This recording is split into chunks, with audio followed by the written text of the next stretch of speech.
E a base do texto, da mensagem que pretendemos, com a graça de Deus, trazer para a igreja, está com base no texto que lemos no Evangelho de Marcos, no capítulo 14 e no versículo de número 35, não é?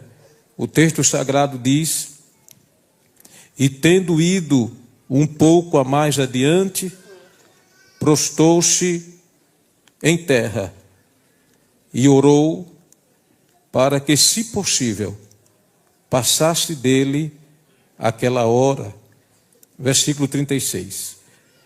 E disse: Abba, Pai, todas as coisas te são possíveis. Afasta de mim este cálice. Não seja, porém, o que eu quero, mas o que tu queres. Amém. Queridos irmãos, alguns dias, podemos dizer alguns meses até,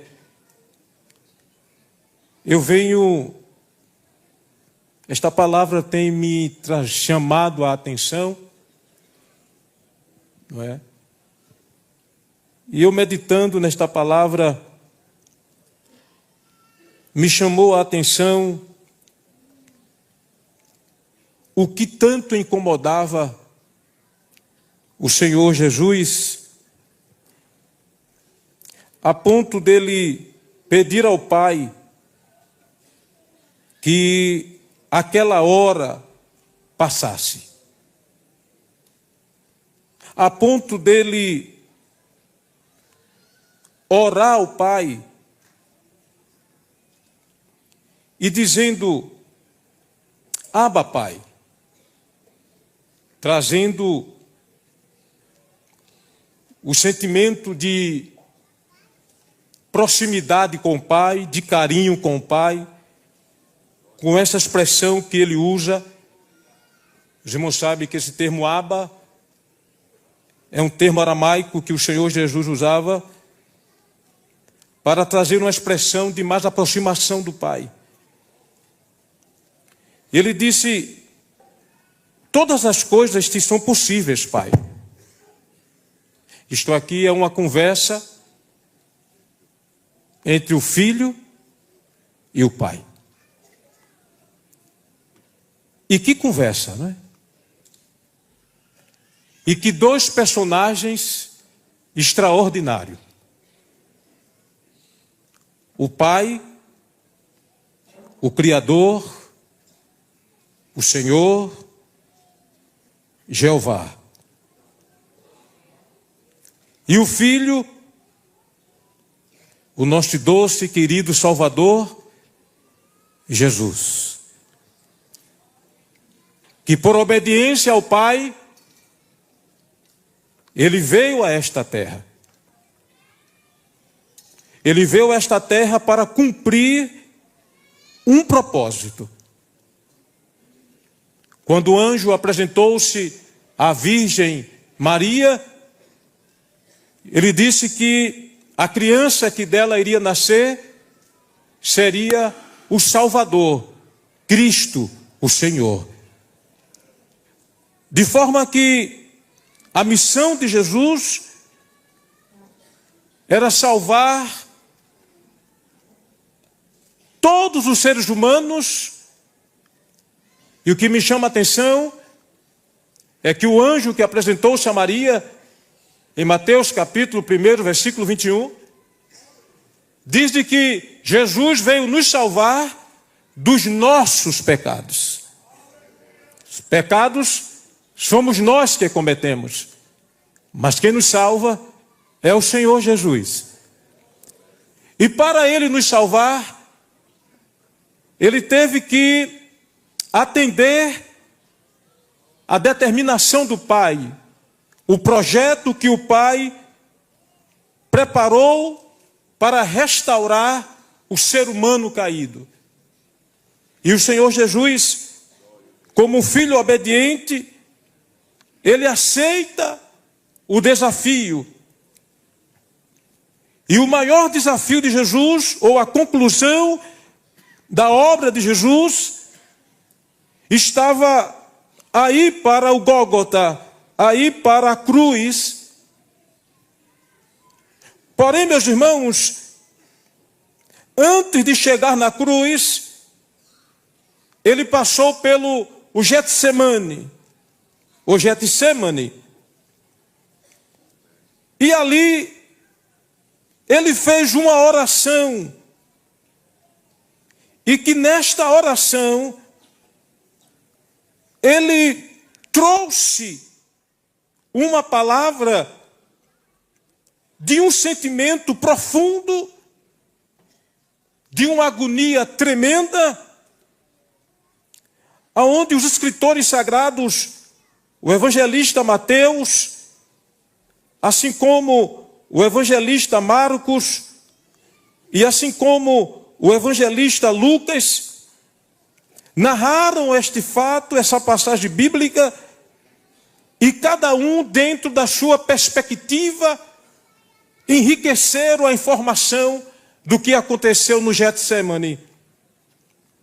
E o evangelista Lucas, quando ele narra esse fato, ele fala da agonia de Jesus. O texto sagrado de Lucas, capítulo 22, e eu queria, por gentileza, convidar a igreja para lermos esse texto juntos. Lucas, capítulo 22.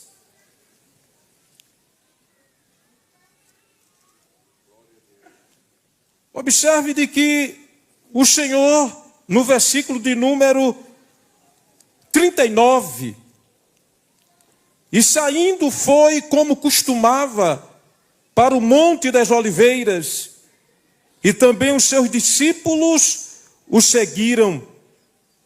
E quando chegou àquele lugar, disse-lhe: orai, para que não entreis em tentação. E apartou-se dele cerca de um tiro de pedra, e pondo-se de joelho, orava. E qual era a oração dele? Era esta: Pai, se queres, passa de mim este cálice. Observe, irmãos, que o que Jesus está dizendo ao Pai era que o que iria acontecer com ele era algo inédito entre os dois. Era algo inédito entre os dois. E era algo que trazia no Senhor Jesus uma agonia que o evangelista Lucas, e foi o único que narra o fato nesse contexto do versículo 44, por ele ser médico, ele tinha ciência do que poderia falar. E no versículo 44 o texto diz: e posto em agonia, somente Lucas narra o que eu vou ler aqui agora, orava mais incessantemente, e o seu suor tornou-se em grandes gotas de sangue que corriam até o chão. Queridos irmãos, o médico Lucas está narrando pela ciência do corpo o tamanho da agonia que Jesus estava passando aqui no monte aonde se fazia o azeite. O Lucas, ele diz de que a agonia era tão grande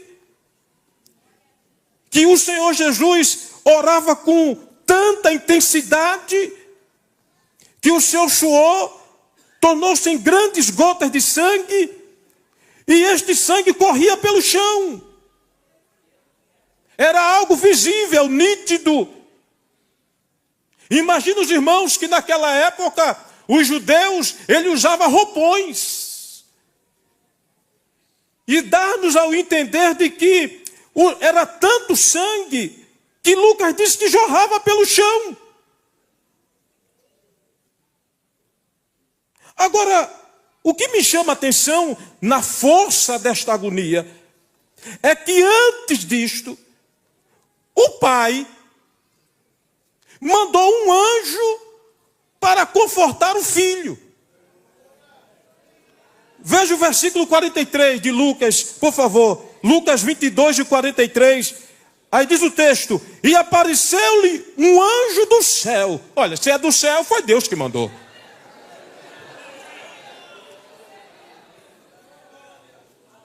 Agora, irmãos, eu tenho para mim que esse anjo teve um trabalho muito grande. Porque imagina o que é um anjo confortar o Criador dele. Hã?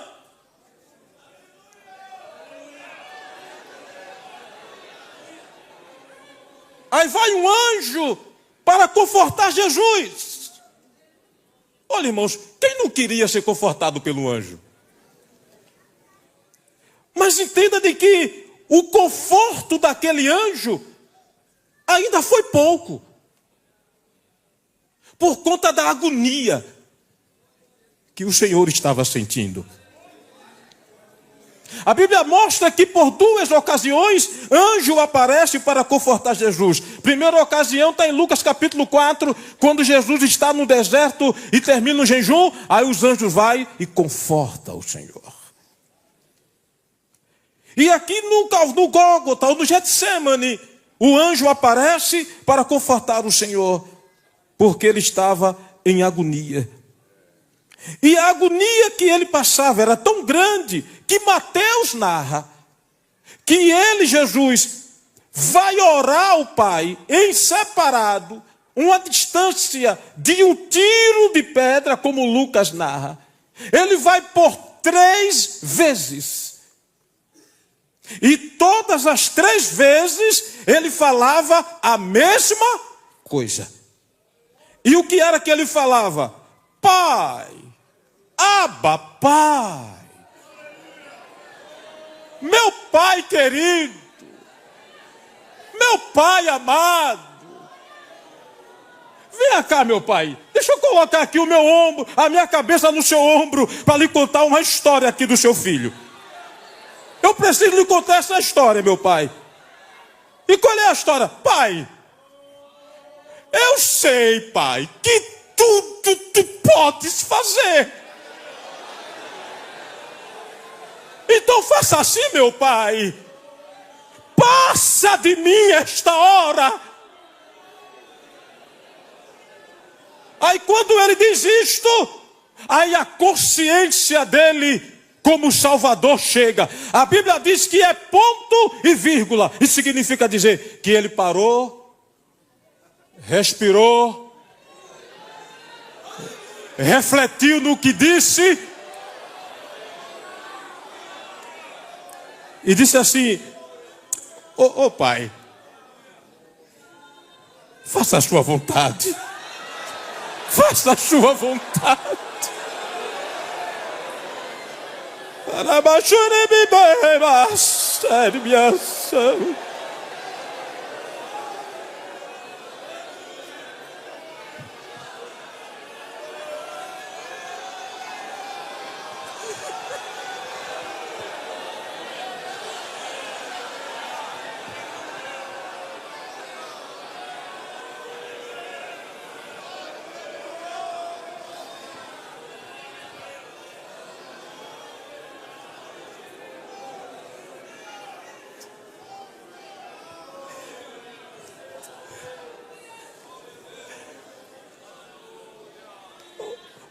Oh, irmão, e o que era que agoniava tanto Jesus? A morte não era, porque Ele é o Senhor da morte.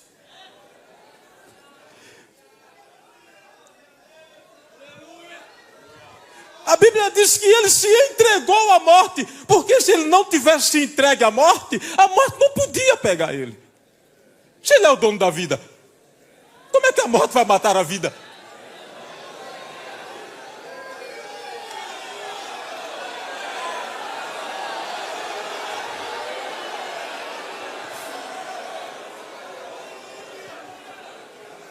Então a agonia de Jesus não era por causa da morte. A agonia de Jesus também não era por causa da cruz. Por que não, pastor? Porque em Hebreus capítulo 12, versículo 1 e 2, está dizendo, olhando para ele, o autor e consumador da nossa fé, o qual suportou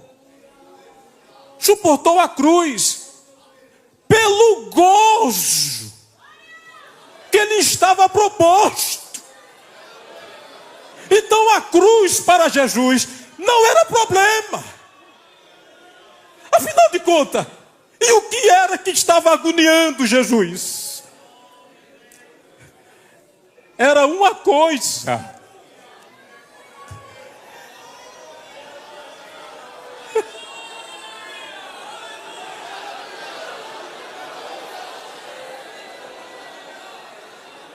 Era uma coisa, meu pastor, que Jesus nunca tinha passado.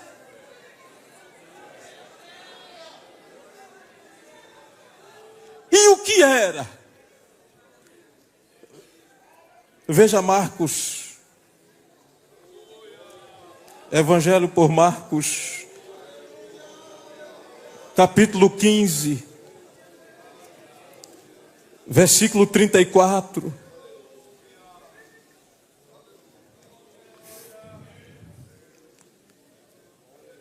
E a hora nona, Jesus exclamou com grande voz, dizendo: Eloi, Eloi,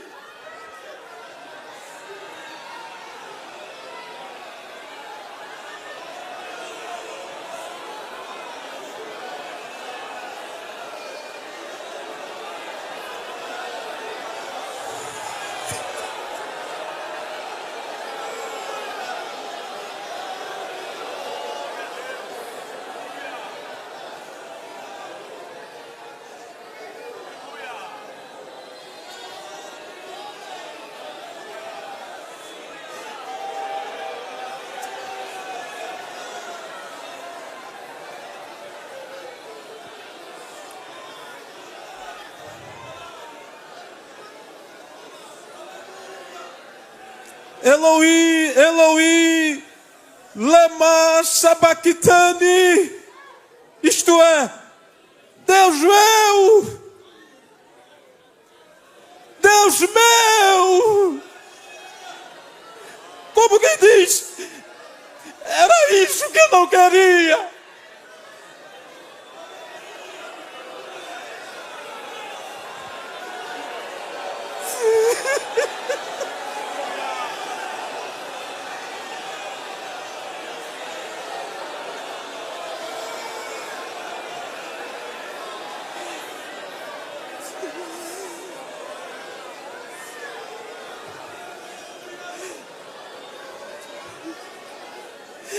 A minha agonia foi essa. O que eu não queria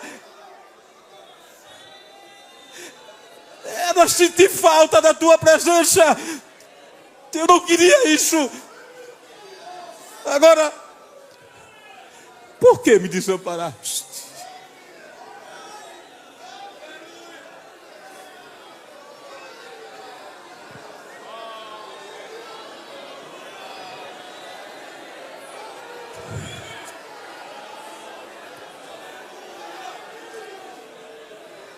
A presença de Deus, do Pai, era o que agoniava Jesus. Era ele saber que o Pai, por alguns segundos, iria apartar-se dele por causa dos meus pecados. E ele agoniou-se, gemeu, o seu alto tornou-se sangue. porque ele não queria sentir a ausência do Pai.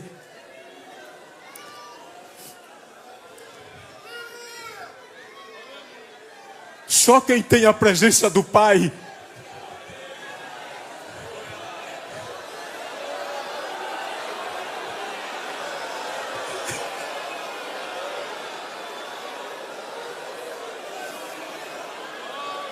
só quem tem a presença do Pai é que vai entender essa agonia aqui de Jesus. Quando a gente vai orar alguns minutos, 1 hora, 2 horas, que não sente nada, é muito ruim. Dá vontade de levantar, de ficar correndo dentro da sala, de dizer o que foi que eu fiz, onde é que está o meu problema, porque a falta do Pai é coisa ruim. Agora imagine Jesus.